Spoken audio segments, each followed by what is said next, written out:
Hello everyone, मैं वर्तिका और स्वागत करती हूँ अपने चैनल पे। तो आई होप आप लोग स्वस्थ होंगे, अच्छे होंगे। तो इस वीडियो में मैं हार्वर्ड गार्डनर का बहुबुद्धि सिद्धांत बताऊंगी, मल्टीपल इंटेलिजेंस थ्योरी बताऊंगी, क्योंकि हर शिफ्ट में इसमें से आपको 1 से 2 क्वेश्चन देखने को मिलेगा, मिनिमम 1 तो मिलता ही मिलता है। तो ये इस छोटी सी वीडियो में मैंने सारे जितने भी शिफ्ट हैं, सारी शिफ्ट के हार्वर्ड गार्डनर की थ्योरी से जितने भी क्वेश्चन पूछे गए हैं उन सबको मैंने इस वीडियो में इंक्लूड किया है। तो आई होप आपको अच्छा लगेगा, और अच्छी लगती है वीडियो तो शेयर ज़रूर करिएगा, लाइक ज़रूर करिएगा, चैनल पे नए हैं तो सब्सक्राइब ज़रूर करिएगा, और अगर नहीं भी अच्छी लगती है तो अपना फीडबैक ज़रूर दीजिए। ठीक है, आपका फीडबैक मेरे लिए बहुत ज़रूरी है, तो आप कमेंट कर सकते हैं क्या इम्प्रूव करने की ज़रूरत है। तो चलिए स्टार्ट करती हूँ मैं कि इनकी जो बहुबुद्धि का सिद्धांत था इन्होंने 1983 में दिया था, जिसमें इन्होंने मेनली 8 प्रकार की बुद्धि बताई थी। देखिए, इनिशियली इन्होंने 7 बताई थी, लेकिन बाद में ये 8 प्रकार की हो गई है। एनसीईआरटी में तो 8 ही मेंशन है, तो 8 ही इसी से ही क्वेश्चन पूछे जाते हैं। देखिए, पहली बुद्धि जो है वो है भाषाई बुद्धि। एक्चुअली इन्होंने कहा क्या था कि हाँ, इन्होंने कहा था कि हम किसी भी चीज़ को, मतलब बुद्धि केवल एक ही प्रकार की नहीं होती, 8 प्रकार की होती है, यानी कि हम किसी भी चीज़ को कई प्रकार से सीख सकते हैं, जिनमें से पहली बुद्धि होती है भाषाई बुद्धि। भाषाई बुद्धि मतलब लिंग्विस्टिक, इसको इंटेलिजेंस भी बोलते हैं। ये होता क्या है, जिसमें हम किसी की, जो ऐसे व्यक्ति जिनके अंदर दूसरे की बात समझने की क्षमता होती है या फिर उनकी भाषा को समझने की क्षमता होती है, उनमें भाषाई बुद्धि पाई जाती है। अब ये पाई किस में जाती है? वक्ता में, डिबेटर मतलब जो डिबेट करते हैं, डिस्कशन जब होता है तो उस टाइम न्यूज़ रीडर ऑब्वियसली वो भाषा पे उनकी कमांड अच्छी होगी, तभी वो न्यूज़ रीडर है। तो इस तरीके से अगला है, तो यहाँ पे मैं थोड़ा इंट्रो दे रही हूँ, उसके बाद मैंने सारे क्वेश्चन जो है इंक्लूड किए हैं प्रीवियस ईयर के, आप अंत तक ज़रूर देखिएगा। तो देखिए, तार्किक और गणितीय बुद्धि क्या होती है? जिनके अंदर समस्या समाधान की, प्रॉब्लम सॉल्विंग स्किल्स होती हैं, या तार्किक रूप से सोचने की क्षमता होती है। तो किस में होगा? साइंटिस्ट में होगा, मैथमेटिशियन में होगा। इसमें आप एपीजे अब्दुल कलाम का नाम याद रख सकते हैं। ठीक है, जो मतलब साइंटिस्ट होते हैं उनमें ये बेसिकली पाई जाती है, या मैथमेटिशियन जो होते हैं उनमें पाई जाती है। अब ये आता है स्पेशल बुद्धि, यानी कि स्थानिक बुद्धि। स्थानिक बुद्धि क्या होती है? जिनके अंदर किसी भी ऐसा कौशल होता है कि वो देख करके कल्पना करने की क्षमता होती है ना, ये कल्पना करके या किसी भी पैटर्न को देख करके, किसी भी इमेज को देख करके वो उसको बनाने का गुण रखते हैं। जैसे मूर्तिकार आपने देखा होगा, ठीक है, वो क्या करते हैं, किसी भी इमेज या पैटर्न को बनाने का इनके अंदर स्किल होती है। आर्किटेक्चर होता है, आर्किटेक्चर में क्या होता है, वो आपके घर में नहीं आते, लेकिन पहले ही वो एक उसका एक ढांचा बना लेते हैं। इंटीरियर डिज़ाइनिंग, पहले से उनके माइंड में वो चीज़ें मतलब पैटर्न आ जाता है कि इस तरीके से करना है। कार्टोग्राफ का मतलब जो मैप बनाते हैं उनका हो जाएगा। अगली बुद्धि संगीत वाली। तो संगीत बुद्धि उस उनके अंदर पाई जाती है जिनके अंदर रिदम या नोट और पैटर्न को समझने की क्षमता होती है। ठीक है, जो नोट रिदम वगैरह को अच्छा समझ लेते हैं वो उनके अंदर म्यूजिकल इंटेलिजेंस पाई जाती है। तो ऑब्वियसली ये सिंगर में पाई जाएगी। इंस्ट्रूमेंटलिस्ट का मतलब जो मतलब इंस्ट्रूमेंट बजाते हैं, जैसे बांसुरी बजाते हैं या फिर जो वीणा वादक वगैरह आ जाएंगे इनमें। अब अगली बुद्धि है शारीरिक गति बुद्धि। शारीरिक गति बुद्धि को बोलते हैं बॉडी काइनेस्थेटिक इंटेलिजेंस। तो ये किसमें पाई जाती है? ये उनमें पाई जाती है जो अपने शरीर, या तो पूरा शरीर या शरीर के अंगों के साथ फ्लेक्सिबिलिटी या क्रिएटिवली उसका यूज़ कर लेते हैं, शरीर के अंगों का यूज़ कर लेते हैं। तो किस में हो जाएगा? डांसर में हो जाएगा, पायलट में हो जाएगा। अब यहाँ पे एक लाइन इंपॉर्टेंट है, सर्जन में, क्योंकि एक प्रीवियस ईयर में क्वेश्चन पूछा गया था कि सर्जन में कौन सी बुद्धि होती है, तो बॉडी काइनेस्थेटिक बुद्धि मानी जाती है। ठीक है, स्पोर्ट्स पर्सन में हो जाएगा। अब ये जो 3 बुद्धि हैं, ये लास्ट वाली, इनसे सबसे ज़्यादा क्वेश्चन पूछे जाते हैं, उनको समझना भी बहुत इंपॉर्टेंट है। देखिए, अंतर्वैयक्तिक बुद्धि क्या होती है? अंतर का मतलब ये होता है कि 2 और मोर, ठीक है, यानी कि 2 या 2 से अधिक। तो ऐसी बुद्धि जिसमें हम दूसरे के व्यवहार को समझ लेते हैं, दूसरे की फीलिंग को समझ लेते हैं, दूसरे के इमोशन को समझ लेते हैं, तो वो जिनके अंदर ये क्षमता पाई जाती है दूसरे की फीलिंग को समझने की, उनको हम उनमें इंटरपर्सनल बुद्धि पाई जाती है। तो किस में होती है? सोशल वर्कर में होती है, पॉलिटिकल लीडर में होती है, टीचर में होती है, काउंसलर में होती है। ठीक है, इन सब में पाई जाएगी। अब अंतरा क्या होती है? अंतरा व्यक्तिक बुद्धि, यानी कि इंट्रापर्सनल। इंट्रा का मतलब ये होता है विद इन, ठीक है, आपके अंदर खुद, यानी कि आप अपनी फीलिंग्स को, अपने इमोशंस को, ठीक है, इनको, अपने डिज़ायर्स को खुद स्वयं समझ लेते हैं, यानी कि खुद का खुद में समझ लेते हैं। तो इसका मैं एक बेस्ट एग्जांपल देती हूँ। मैं जनरली जिनको बहुत सुनती हूँ, तो सद्गुरु की आपने वीडियो सुनी होगी, ठीक है, श्री सद्गुरु जी। तो उनके अंदर मुझे ऐसा लगता है कि ऑब्वियसली इंट्रापर्सनल इंटेलिजेंस है, क्योंकि वो उन्होंने अपने स्वयं को इतना ज़्यादा जान लिया है, ठीक है। तो फिलोसफर जो होते हैं, पोइट जो होते हैं, वो खुद को जानेंगे तभी तो अपनी भावनाओं को वो लिख पाते हैं ना। तो उनके अंदर इंट्रापर्सनल पाई जाती है। लास्ट है प्रगतिशील बुद्धि, यानी कि नेचुरलिस्टिक बुद्धि। तो इंटेलिजेंस ये किस में पाई जाएगी? जिनमें नेचर के प्रति बहुत लगाव होता है, ठीक है। तो नेचर के प्रति का मतलब गार्डनर हो जाएगा, फार्मर हो जाएगा। तो यहाँ पे मैंने 8 प्रकार की बुद्धि समझाई। अब मैं आपको इससे रिलेटेड जैसे क्वेश्चन पूछे गए हैं उन पैटर्न को दिखाऊंगी कैसे पूछे गए हैं, क्योंकि प्रीवियस ईयर से ही पूरा पेपर आता है, ठीक है। इसलिए आपको रिवीजन करना बहुत इंपॉर्टेंट है। तो पहला क्वेश्चन है हमारा कि हार्वर्ड गार्डनर के सिद्धांत के अनुसार एक कक्षा में तरह तरह के अध्यापन रणनीतियाँ का इस्तेमाल होना ज़रूरी है, यानी कि डिफरेंट टाइप की टेक्निक्स या फिर पढ़ाने के तरीक़ों का इस्तेमाल होना क्यों ज़रूरी है? क्योंकि यह बहुबौद्धिकता को निष्पादित करने में मदद करता है। इंग्लिश वालों को मैं बता देती हूँ, क्योंकि ये क्या करता है, मल्टीपल इंटेलिजेंस को एक्सरसाइज करने में मदद करता है, ठीक है। और एक और चीज़ याद रखिएगा कि ऐसा नहीं है कि जिनके अंदर भाषाई बुद्धि है उनके अंदर दूसरी बुद्धि नहीं पाई जाएगी। एक व्यक्ति में विभिन्न प्रकार की बुद्धि हो सकती है। अगला क्वेश्चन पूछा गया है कि निम्न में से किसने समान बुद्धि के विचार को नकारा और बुद्धि को अनेक विशिष्ट संसाधन संक्रियाओं के पदों के रूप में परिभाषित किया है? मतलब इन्होंने कहा कि बुद्धि केवल एक प्रकार की नहीं होती, यानी जनरल नहीं होती, विशिष्ट स्पेसिफिक टाइप की भी होती है। तो ये किसने कहा था? ये इसकी एक बार इंग्लिश वर्ड देख लीजिएगा।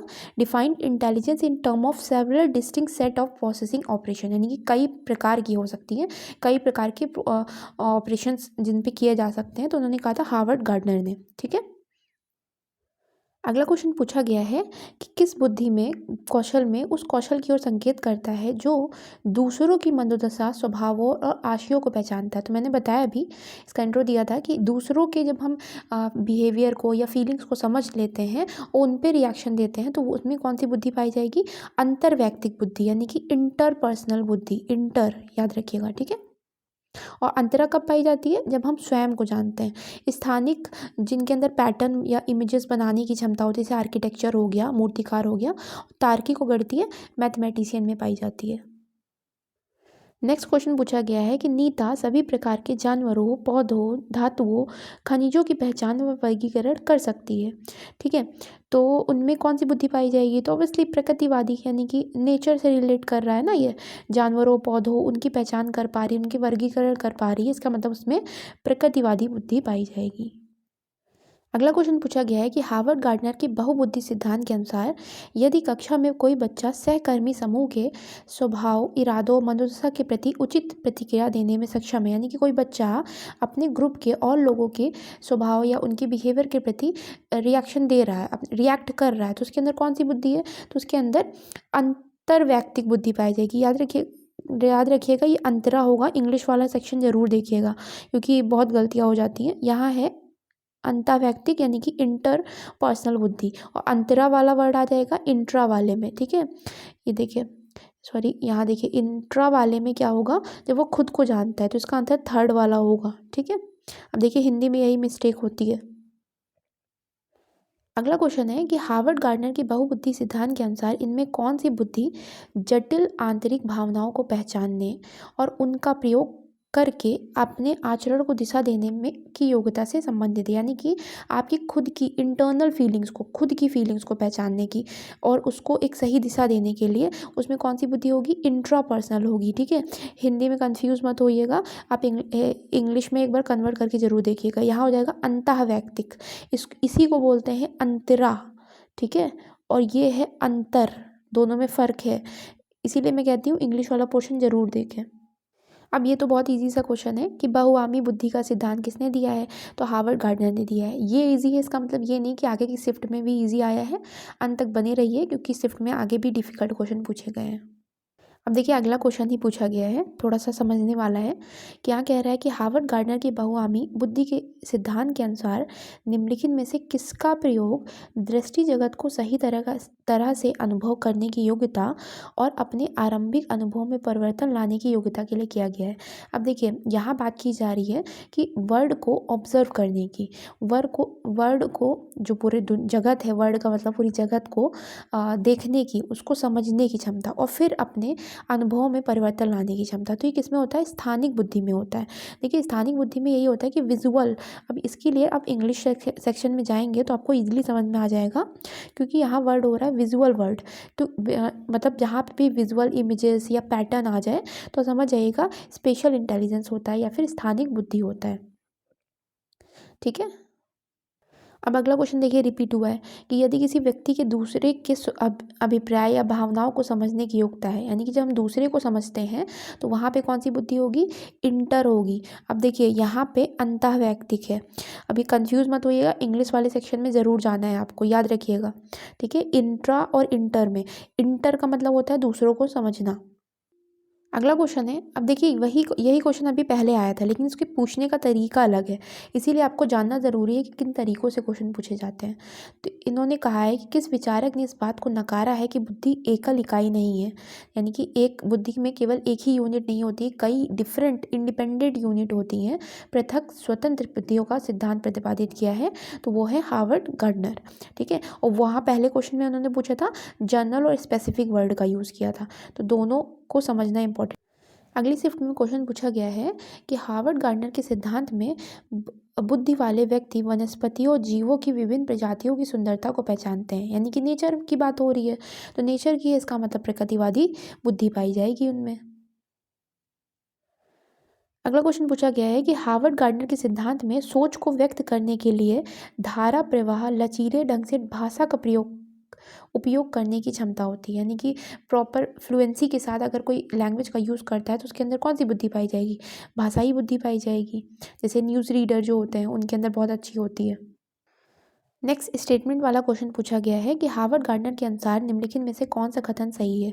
तो हार्वर्ड गार्डनर के अनुसार कि हर व्यक्ति में कई प्रकार की बुद्धिमत्ताएं हो सकती हैं, कई प्रकार की इंटेलिजेंस हो सकती हैं, जो कि मैंने बोला भी था कि ज़रूरी नहीं है कि जो जिसके अंदर भाषाई बुद्धि है उसके अंदर तार्किक या स्थानिक बुद्धि ना हो सकती है, विभिन्न प्रकार की इंटेलिजेंस पाई जाती है।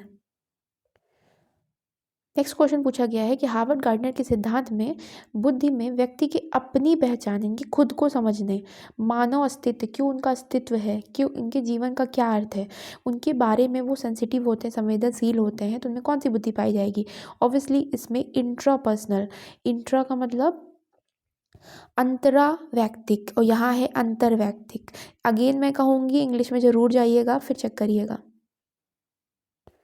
नेक्स्ट क्वेश्चन पूछा गया है कि निम्नलिखित में से कौन सी व्याख्या हार्वर्ड गार्डनर द्वारा प्रतिपादित तार्किक गणितीय बुद्धि का उल्लेख करती है, यानी कि लॉजिकल इंटेलिजेंस किस में पाई जाएगी? तो देखिए आप एलिमिनेट कर सकते हैं, अदरवाइज सबको समझना बहुत इंपॉर्टेंट है। मानव अस्तित्व वाली, यानी कि खुद का अस्तित्व क्यों है, तो इसमें एक हालांकि एक अस्तित्ववादी बुद्धि भी होती है, लेकिन उसकी बात यहाँ पे आप लोगों के प्राइमरी लेवल पे नहीं आता है वो, और ना ही एनसीईआरटी में मेंशन है। तो ये इसमें अगर मैं कहूँगी तो इंट्रापर्सनल आप डाल सकते हैं इसमें। ध्वनि वाली म्यूजिकल हो जाएगी, स्थानों के पैटर्न को पहचानने, यानी कि स्थानिक हो जाएगी इसमें कि पैटर्न या विजुअल इमेजेस को बनाने की क्षमता होती है।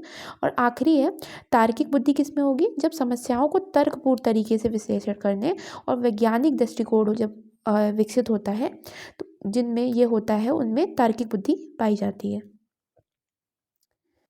नेक्स्ट क्वेश्चन पूछा गया है कि निम्नलिखित में से कौन सी विशेषता हार्वर्ड गार्डनर द्वारा प्रतिपादित अंतःवैयक्तिक, अब यहाँ पे समझिएगा, फिर मैं इंग्लिश में जाती हूँ, चेक करती हूँ।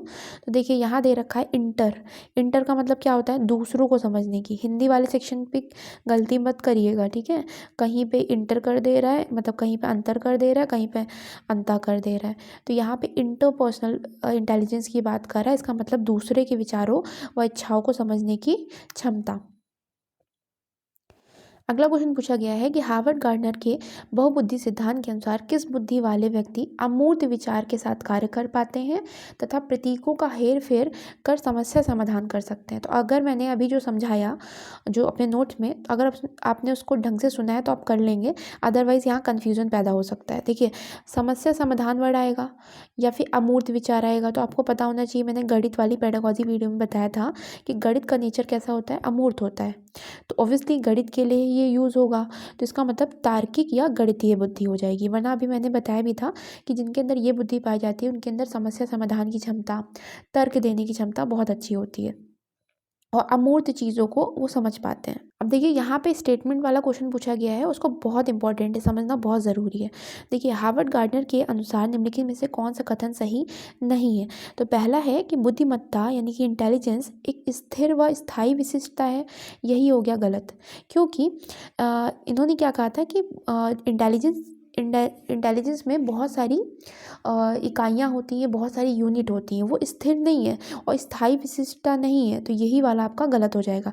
लेकिन क्या है इनके अकॉर्डिंग स्टेटमेंट, तो ये देख लीजिए कि इंटेलिजेंस को परिपोषित व विकसित किया जा सकता है, यानी कि उसको डेवलप किया जा सकता है। बुद्धिमत्ता किसी एक समान खंड से हावी नहीं होती, अपितु कई प्रकार से होती है, यानी कि किसी एक पर्टिकुलर यूनिट से मेजर नहीं होती है, पर्टिकुलर यूनिट से ही इंटेलिजेंस नहीं होती है, कई प्रकार से होती है। बुद्धिमत्ता को एकाकी आयाम में साहबद्ध नहीं किया जा सकता, यानी कि वन डायमेंशन में नहीं रखा जा सकता है। ठीक है, तो आई होप आपको समझ में आया होगा। ये 3 स्टेटमेंट इसलिए जानना ज़रूरी है क्योंकि यही स्टेटमेंट हो सकता है कि आपके एग्जाम में क्वेश्चन बन के आ जाए। अब देखिए, ये हार्वर्ड गार्डनर से क्वेश्चन नहीं है, लेकिन केवल इंटेलिजेंस से क्वेश्चन है, तो आपको समझना चाहिए मेरे हिसाब से, क्योंकि थोड़ा सा ये ट्रिकी क्वेश्चन है। यहाँ कह रहे हैं इंटेलिजेंस के बारे में कौन सा कथन सही है। तो पहला कहा है इन्होंने कि बुद्धिमत्ता को केवल बुद्धि लब्धि परीक्षण द्वारा ही मापा जा सकता है, गलत। पहली बात तो केवल यूज़ हो गया तो गलत हो नहीं था, और अदरवाइज भी इसको केवल बुद्धि लब्धि परीक्षणों द्वारा ही मापा नहीं जा सकता, इसके कई मेथड होते हैं, उसका एक अलग प्रॉपर टॉपिक है, मैं फिर कभी करा दूंगी। अभी है बुद्धिमत्ता संबंधी व्यक्तिगत विभिन्नताओं में आनुवांशिकता की कोई भूमिका नहीं होती है, तो ऐसा नहीं है, क्योंकि अगर आपने देखा होगा कि इंटेलिजेंस मतलब कि उनकी कोई भूमिका नहीं होती, क्योंकि इंटेलिजेंस में जेनेटिक का भी रोल होता है। आपने देखा होगा कि जो जिनके बच्चे, जिनके पेरेंट्स बहुत पढ़े लिखे होते हैं, बहुत इंटेलिजेंट होते हैं, उनके बच्चों के अंदर वो गुण आ जाते हैं, तो आनुवांशिकता का रोल होता है, तो ऐसा भी नहीं है कि नहीं होता है, इसीलिए गलत हो गया। अगला है कि एक क्षेत्र में उच्च बुद्धिमत्ता अन्य क्षेत्रों में भी उच्च बुद्धिमत्ता सुनिश्चित करती है, गलत। अगर मान लीजिए कोई एक व्यक्ति है, वो टीचिंग के क्षेत्र में बहुत अच्छा कर रहा है, इसका ये मतलब नहीं है कि वो स्पोर्ट्स वाले क्षेत्र में भी अच्छा करेगा। ठीक है, इसीलिए कि ये वाला आपका रॉन्ग हो जाएगा। अब लास्ट वाला आपका सही है, कैसे? देखिए, इंटेलिजेंस विद्यालय में बेहतर प्रदर्शन की योग्यता से अधिक है, यानी कि एक इंटेलिजेंट व्यक्ति का मतलब ये नहीं होता है कि वो, ज़रूरी नहीं है कि वो स्कूल में बेहतर ही करे, उससे कई अधिक होता है, मतलब वो अपने लेवल पे, अपने जहाँ पे भी उसका फील्ड है, जो भी फील्ड है, उसमें वो बेहतर कर सकता है। इसका ये बिल्कुल मतलब नहीं होता केवल विद्यालय में ही बेहतर करे, तो उससे ये अधिक होगा, इसीलिए ये वाला आंसर सही हो जाएगा आपका लास्ट वाला। अब यहाँ पे मैंने 1-2 क्वेश्चन मिस किए हैं क्योंकि वो रिपीट हो रहे थे, इसीलिए, और आपके सारे शिफ्ट के मैंने हार्वर्ड गार्डनर का टॉपिक कंप्लीट कर दिया। तो आई होप आपको अच्छा लगा होगा। प्लीज़ अपना फीडबैक ज़रूर दीजिएगा, कमेंट ज़रूर करिएगा और शेयर ज़रूर करिएगा video. Thank you for watching me.